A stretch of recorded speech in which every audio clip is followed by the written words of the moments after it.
नमस्कार मित्रांनो, महाराष्ट्रातील सर्वात जास्त ट्रेंडिंग मध्ये असलेला कुर्ता तसेच कार्य आणि एक पर्याय मात्र एक म्हणजे मोऱ्या फॅशनचा पुढारी कुर्ता आज खास व्हाईट मध्ये एवढे पॅटर्न बनवलेले आहेत. आपण एक दोन नाही तर तब्बल 10 पेक्षा जास्त व्हरायटी बनवलेली आहेत स्पेशल व्हाईट मध्ये. कारण की स्पेशल व्हाईट हे 12 महिने यूज करतात पुढारी वगैरे, भरपूर लोक हे यूज करतात. तर त्यांच्यासाठी खास स्पेशल व्हाईट मध्ये आपण वेगवेगळ्या व्हरायटी आपण बनवलेल्या आहेत.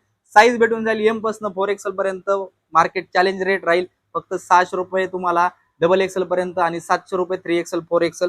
ह्याच्यामध्ये व्हरायटी भरपूर बनवली, तुम्ही व्हिडिओमध्ये पाहून या. फोटोमध्ये तुम्हाला व्हाईट वरती दिसणार नाहीत अशा फॅब्रिक मध्ये, तसेच वेगवेगळ्या फॅब्रिक मध्ये तुम्हाला भेटून जाईल. 10 पेक्षा वेगवेगळे पॅटर्न, 10 पेक्षा जास्त व्हरायटी यामध्ये आहेत. पाहून घ्या तुम्ही. एक से बडकर याच्यामध्ये एक व्हरायटी बनवलेली आहे. स्टँड कॉलर चेक्स मध्ये, छोटे चेक्स, मोठे चेक्स, लिनन मध्ये, ज्यूट मध्ये, सगळ्या फॅब्रिक मध्ये छोटे बटन मोठे बटन तुम्हाला जसे पाहिजे तसे अवेलेबल आहेत आपल्याकडे. कुणाला पाहिजे असेल त्यांनी लवकरात लवकर शॉपला व्हिजिट करा.